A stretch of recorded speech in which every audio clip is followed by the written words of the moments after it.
성부와 성자와 성령의 이름으로 말씀드립니다. 한 주간 또 안녕하셨는지요? 대설도 지났고 이제 봄이 선다는 입춘을 다음 절기로 남겨두고 있습니다. 이제 곧 언론에서는 봄이 온다는 의례적인 멘트를 되풀이하게 될 것입니다. 아마도 곧 봄이 오니 희망을 가지고 남은 겨울을 잘 견디어내라는 의미일 것입니다. 제이콥의 거짓말이라는 영화가 있습니다. 1944년 겨울 2차 세계대전 당시 나치가 점령한 폴란드 내 유태인 개토 지역에 사는 제이콥은 바람에 날리는 신문 한 장을 쫓다 통행금지를 어긴 죄로 독일군에게 불려갑니다. 그는 독일군의 본부에서 처벌을 기다리는 동안 소련군이 폴란드의 가까운 지역에서 독일군을 물리쳤다는 놀라운 소식을 전하는 라디오 방송을 엿듣게 됩니다. 운 좋게 풀려난 제이콥은 몇 년 만에 듣는 전쟁 소식을 갖고 마을로 돌아오면서 이 기쁜 소식을 사람들과 공유하기로 마음먹습니다. 그러자 사람들 사이에서는 제이콥이 라디오를 가지고 있다는 헛소문이 돕니다. 유태인들이 라디오를 소지하는 것은 금지되었으며 그 역시 라디오를 가지고 있지 않았습니다. 제이콥은 연합군이 승리했다는 소식을 계속 꾸며내며 주민들에게 활기와 희망을 안겨줬지만 이에 부담을 느낀 제이콥은 모든 전쟁 이야기는 자신이 꾸며낸 이야기에 불과하다고 실토합니다. 그러자 희망을 잃은 사람들 중 몇몇은 그만 스스로 목숨을 끊고 맙니다.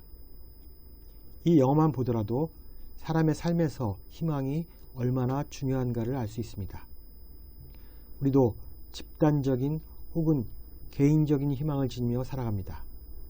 그 희망이 있기에 우리는 어려운 현실을 견디며 추운 겨울도 잘 참아내고 있는 것입니다. 국가적으로, 교단적으로 선거가 있는 2024년 봄은 많은 사람들에게 새로운 희망을 주는 계절이 되기를 기원해 봅니다. 오늘 일독서인 요나서에 흐르고 있는 기조를 한마디로 요약한다면 바로 절박함이라고 할 수 있습니다. 그런데 그 절박함이 이사야서나 예레미야서 등이 비장미가 깃든 절박함이 아니라 일종의 블랙 코미디에 가까운 절박함이라는 것입니다. 이것이 우리가 요나라는 인물을 다른 예언자들과는 좀 차별적인 시선으로 바라보는 이유일 것입니다. 확실히 요나서는 우리로 하여금 소위 썩은 미소를 짓게 하는 포인트가 존재합니다. 그럼 요나서의 어떤 면이 그러한가에 대해서 살펴보겠습니다. 요나서의 시작은 야훼께서 요나에게 니느웨로 가서 그들의 죄악이 하늘에 사무쳤다고 외쳐라는 말을 전하라고 명령하는 대목에서 시작됩니다. 예언자 이사야 같았으면 감격하여 만군의 야훼 나의 왕을 눈으로 뵈다니 하면서 제가 있습니다. 저를 보내주십시오 라고 했을 것입니다. 그러나 요나는 그렇게 말하기는커녕 하나님의 눈을 벗어나 도망치기에 바빴습니다. 그에게는 니느웨의 절박함보다는 죽어도 하나님의 예언을 선포하기 싫다는 자신의 절박함이 더 중요했기 때문입니다. 그 절박함은 그로 하여금 지금의 스페인까지 도망가려는 계획을 세우게 됩니다. 야훼의 눈 밖으로 벗어나고자 하는 절박함. 이것이 우리로 하여금 요나를 보면서 썩은 미소를 짓게 만드는 대목입니다. 그러나 하나님을 벗어나고자 했던 그의 절박함도 죽음의 위협이라는 더 강력한 절박함 앞에서는 포기될 수밖에 없었습니다.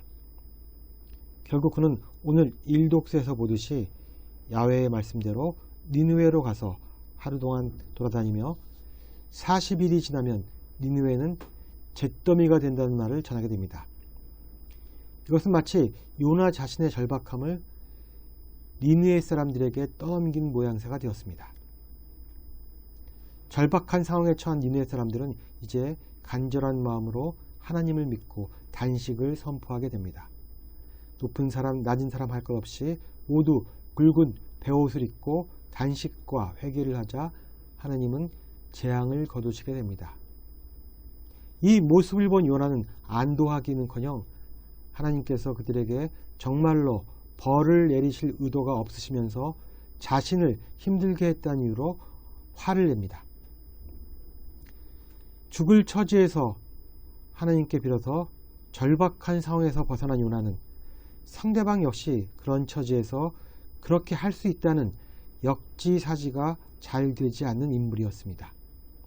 그런데 그 모습이 밉지 않고 오히려 재미있다는 점이 요나를 인간적이고 희극적인 인물로 만드는 요소라는 생각이 들었습니다. 인간이란 얼마나 식견이 짧고 단순한 존재인가를 요나를 통해 다시 한번 확인하게 되는 것입니다.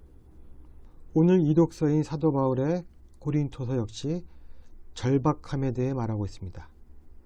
그 절박함의 이유는 때가 얼마 남지 않았다는 것입니다.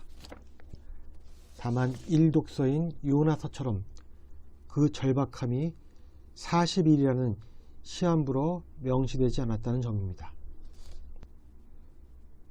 고린토서에서 말하는 절박한 때는 그리스도가 재림을 하여 인류 역사의 종지부를 찍을 시점이고 그 결과로 우리가 접하고 있는 지금 세상은 사라져간다고 본 것이 사도 바울의 관점입니다.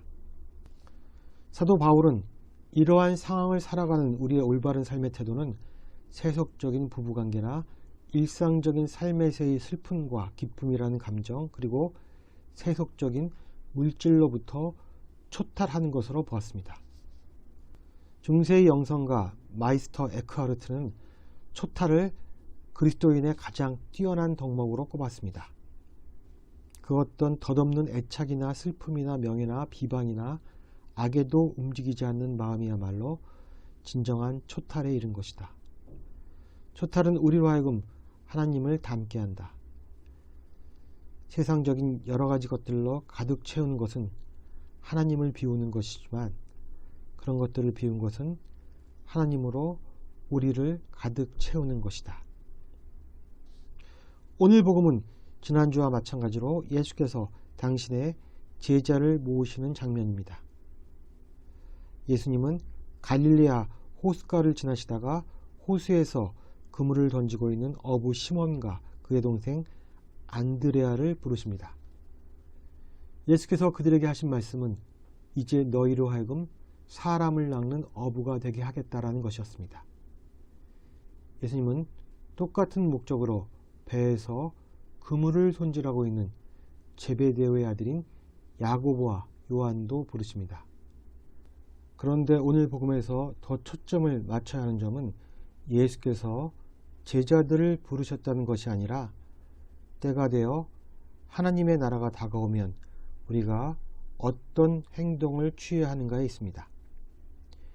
이스라엘의 역사는 메시아 대망에 대한 역사라고 볼 수 있습니다. 예수님이 와서야 이들의 기다림이 끝났으며 하느님 나라가 이미 그들 가운데 있다고 선포하신 것입니다. 이제 이들에게 남은 일은 회개를 통하여 하느님 나라에 들어가는 일뿐입니다. 회개란 근본적으로 새로운 세계에 들어가기 위한 준비 단계입니다.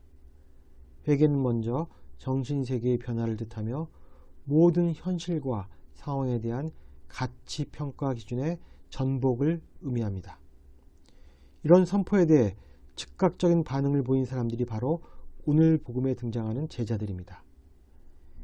예수님의 부르심을 받은 제자들은 그물을 버리고 또 아버지와 사꾼들을 배에 남겨둔 채 미련 없이 예수님을 따라 나섰습니다. 회개를 통한 복음을 받아들이고 삶의 전복을 이룬 제자들의 모습은 우리가 위에서 살펴본 고린토서에서 말하는 초탈과 일맥상통하는 점이 있습니다.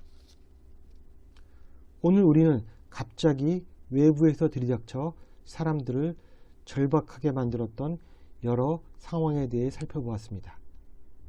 절박함이란 어떤 일이나 때가 가까이 닥쳐서 몹시 급하거나 인정이 없고 냉정하다라는 의미를 지니고 있습니다. 절박함은 최악에 가까운 상황입니다.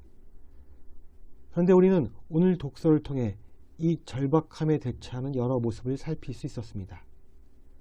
멸망의 때를 맞은 니느웨 사람들의 선택은 단식과 회개였습니다. 고린토서에서 우리에게 관한 방법은 초탈이었다면 복음에서는 즉각적인 행동을 통해 회개와 초탈을 이루는 것이었습니다. 잘 살펴보면 이 세 가지 대응에 공통점이 있다는 것입니다. 이들은 절박한 상황에 대해 하나같이 간절한 마음으로 대처했다는 것입니다. 절박한 상황에 대해 간절한 마음만 있다면 우리는 이미 그 절박함으로부터 누워날 수 있는 방법을 알 수 있게 되는 것입니다. 언뜻 절박함과 간절함은 비슷한 의미처럼 보이기도 합니다. 그러나 간절함에는 절박이 갖는 부정의 뉘앙스가 전혀 없습니다. 간절함은 마음속에서 우러나 바라는 정도가 매우 절실하다로 정의됩니다. 신에게는 아직 12척의 배가 있습니다 라고 한 이순신 장군의 말에서 우리는 절박한 상황을 마주하는 간절함이 어떠해야 하는가를 배울 수 있습니다. 간절함이 연상시키는 행위는 바로 기도입니다. 회개도 초탈도 승리도 기도 없이 가능하지 않습니다. 아무쪼록 2024년 새해에도 간절한 기도를 잊지 않는 저와 여러분이 되기를 주님의 이름으로 기도합니다. 성부와 성자와 성령의 이름으로 말씀드렸습니다. 아멘.